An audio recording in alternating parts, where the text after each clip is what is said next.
Assalamu alaikum wa rahmatullahi wa barakatuh. Insha'Allah, today we are starting lesson number 9, part 1 in our Articulations and Characteristics program. And we did we covered quite a good part in our course, Alhamdulillahi Rabbil Alameen. And today, inshallah, we are going to talk about the letter Ta, Dal, and Ta. And we start, Bismillahir Rahmanir Rahim, وبالصلاة على رسول الله صلى الله عليه وسلم ونحمده سبحانه وتعالى ونشكره الذي هدانا لهذا وما كنا لنهتدي لولا أن هدانا الله الحمد لله رب العالمين. Now we are today still in one of the special exits in the tongue tip, tarf al-lisan. We already took a noon and we took the letter ra, and today we are going to take the letters ta, dal, ta. And Al-Jazri says وَالطَّاءُ وَالدَّالُ وَتَا منه ومن عليا الثنايا. Again, والطاء والدال وتا منه ومن عليا الثنايا. Let's see the meaning of what Imam Al-Jazri just said. He said والطاء and the ta, wad-dalu, and also the dal, wat-ta, and the ta.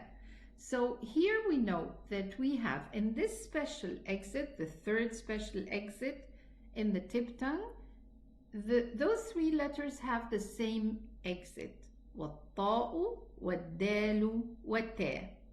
Minhu, from the tip of the tongue. Okay? Wamin, so from the tip of the tongue, and from above the upper two incisors. Wamin ulya thanaya. So the exit part of these letters, these three letters, are from the tip of the tongue, striking against what? Against the upper two incisors, the gum, but a little bit above the upper two incisors. Above means the gum.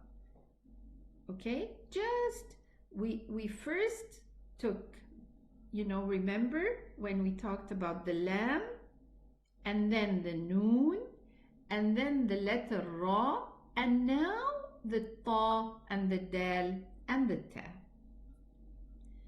Let us have more explanation here regarding what Imam Al-Jazri just told us.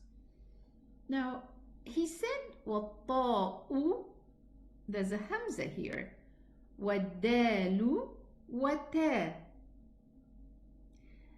And the letters ending with the hamza letter, the hamza can be written or can be omitted. What does this mean?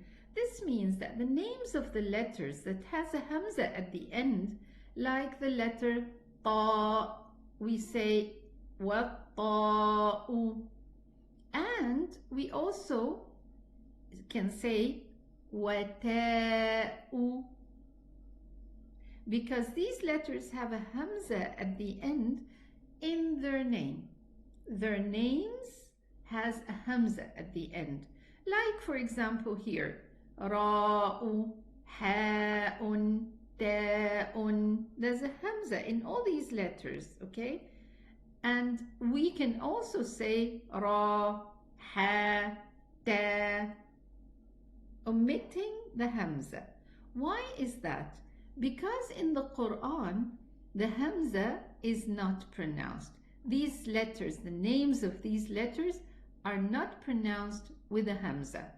And someone will ask, in the Quran, do we pronounce the names of the letters or just the sound of the letter.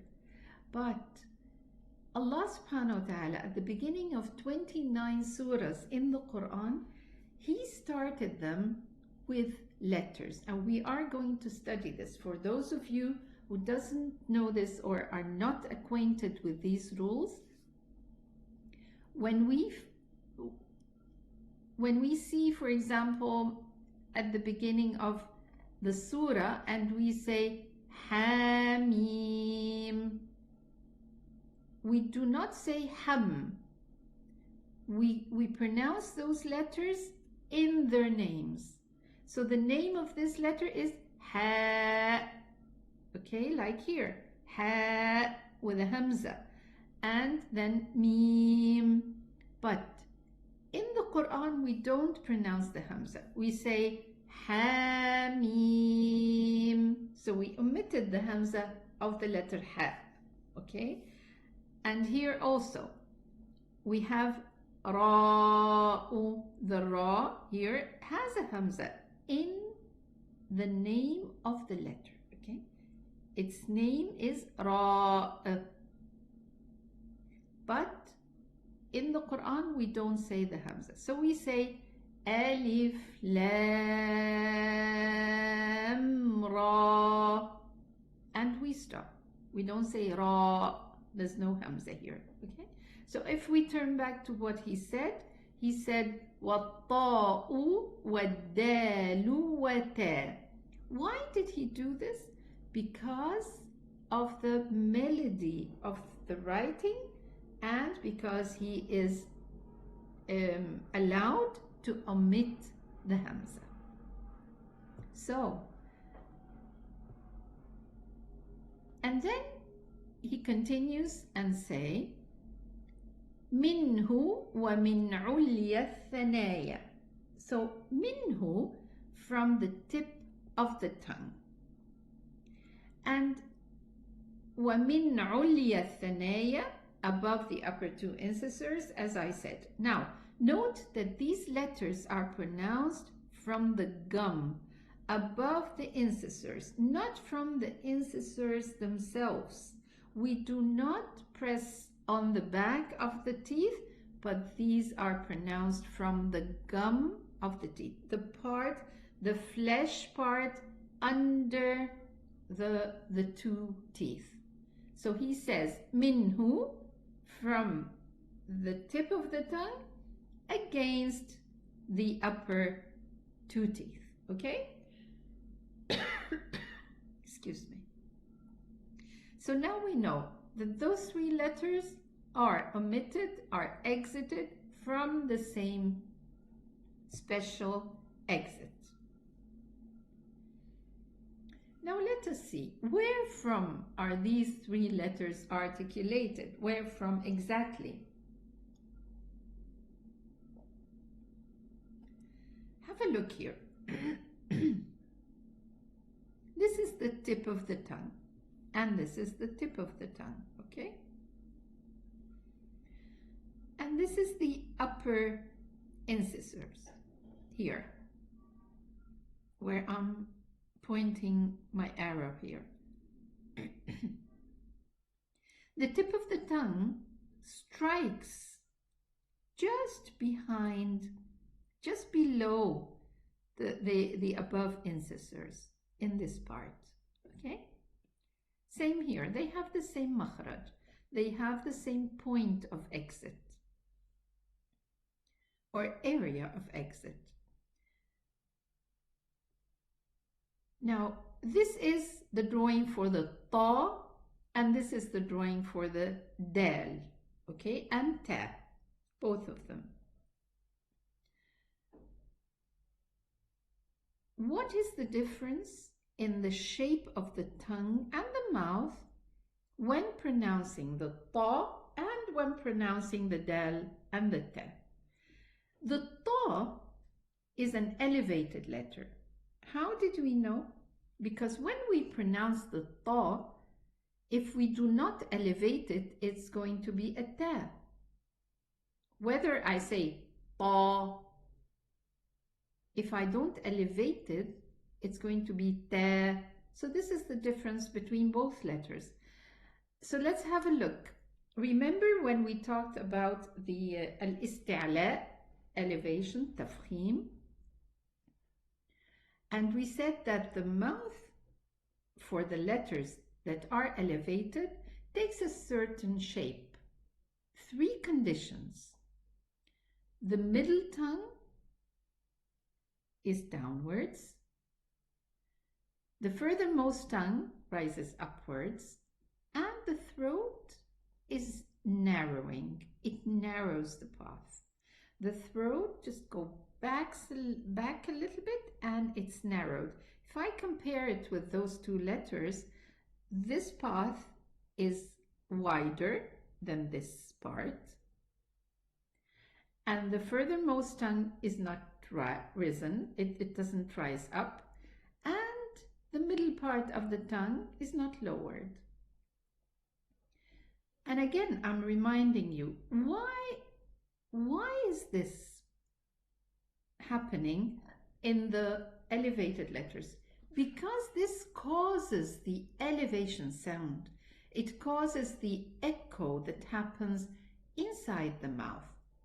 And if you remember the drawing, the diagram that we had, that the sound goes up and then down in the middle part of the tongue, and it makes this echo of sound within this area, okay, against the upper palate with the tongue, okay. So this is the difference in the shape of the tongue and the shape of the mouth between the elevated ta and the dal and the ta.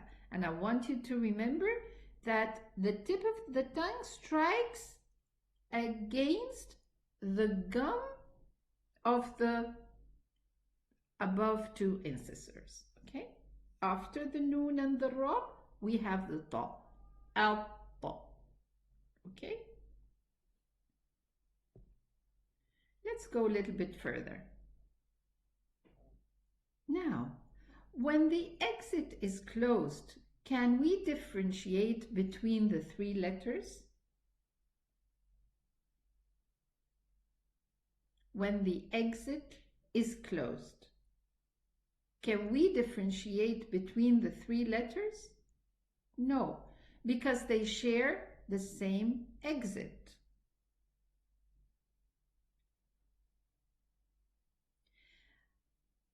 What do I mean by this? What do I mean by this? We are talking here about the characteristics of these letters. Does the exit close regarding these 3 letters? Let's give it a try.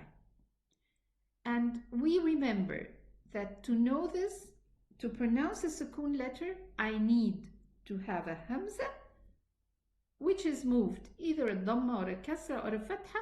Usually we use a hamza fatha because we cannot pronounce a sukoon letter on its own. So let's say al.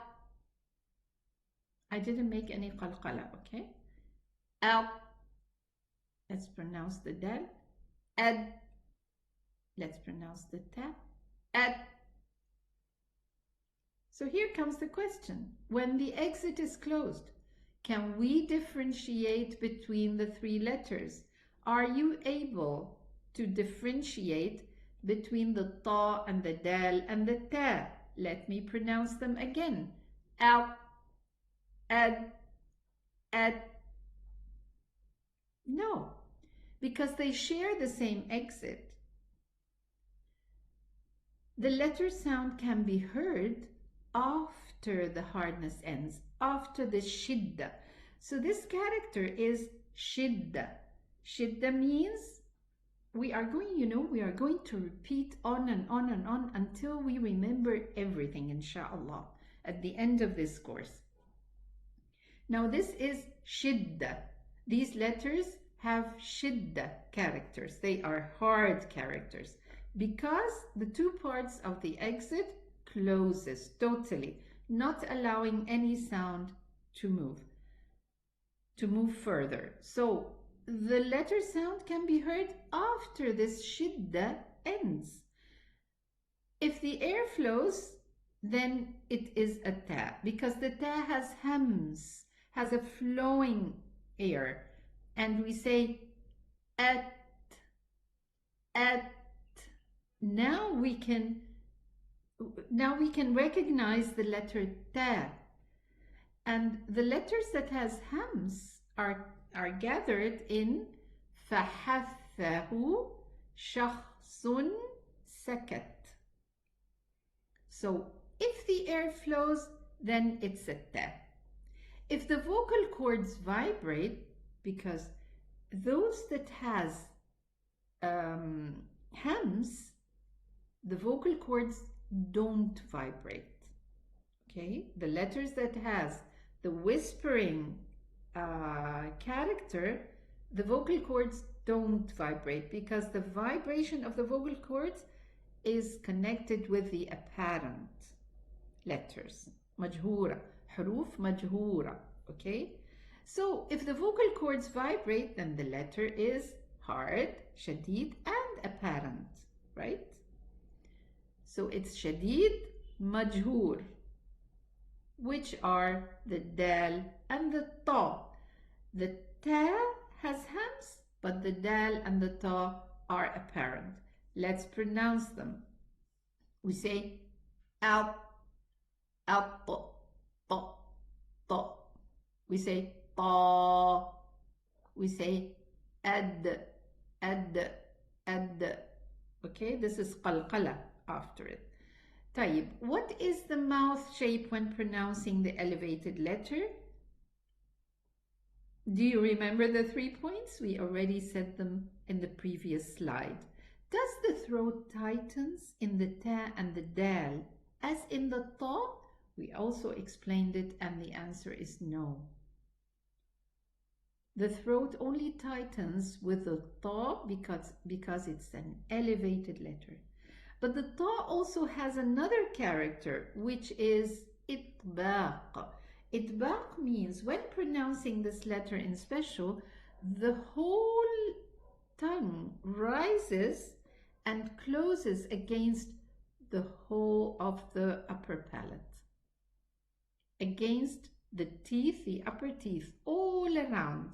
The edges of the tongue closes against the upper palate. We say al. With the qalqala, we're going to say al. Okay? So the difference between the ta and those two letters is that the ta is elevated and also have itbaq, which is closed, the translation of it, and the dal and the ta are opened. The tongue is opened when we pronounce those two letters. Okay? So here, this is a kind of conclusion here. Those 3 letters have shidda. Okay? But the ta has qalqala, and the dal also has qalqala. What about the ta? The ta has hams, has whisper. So after the shidda, those letters open, those 3 letters open. The makhraj opens. I cannot keep the shidda character for long. The makhraj closes for the shidda, and then it has to open. So in the ta and the dal, it opens with qalqala, and in the ta, it opens with hams. We say at, at. Okay. Now, what is the different and common characters between the following coupled letters? It's a nice exercise, actually. Between the ta and the ta. Now, the ta, let us think of it systematically. Those 2 letters, first of all, the first angle, shidda, rakhawa, or in between in the middle. So both of them have shidda, as we said.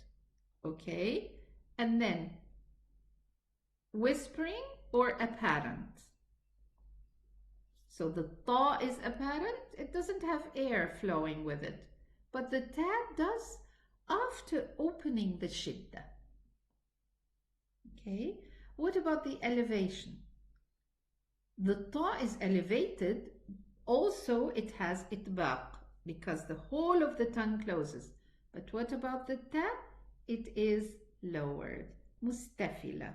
So the ta is musta'liya, mufakhama, and the ta is mustafila, muraqqaqa. And what about here? The ta and the dal, both are hard letters, huruf shadida. As I mentioned, the three of them are huruf shadida. But when we open, this has qalqala, the ta has qalqala, and the ta has hams. What about here? The ta has qalqala, and also the dal has qalqala. So as I said, this is mutbaqa, musta'liya, but this is mustafila, okay? But both has qalqala. So we say atta, ad. Do they have hams or are they apparent? Are they huruf majhura? Both of them are huruf majhura. The ta has hams, but those two have jahr. Jahr means there's no air and the vocal cords do vibrate when pronouncing these letters. And what is the comparison between the dal and the ta? They are both lowered letters. But are they both huruf majhura? No. The ta has hams and the dal is harf majhur. Both have qalqala? No. The dal has qalqala and the ta has hams when we open after the shidda. Okay? So what do we do is that we take each letter according to the system that we did, and we see, does the air flow or does the air doesn't flow? Is it elevated in the pronunciation? You know, because if we don't elevate the ta, it's going to be a ta. And also, the ta and the dal, they are very similar, okay? But one has hams and one is apparent.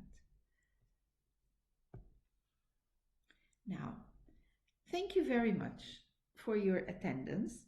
I hope that it's becoming systematic now, and we know how to think and exercise and see how these letters react together, react in their makhraj, and accordingly their characters, and accordingly we can see their characters, notice their characters. Okay, thank you very much. I'll see you in the coming part, inshallah. Assalamu alaikum wa rahmatullahi wa barakatuh.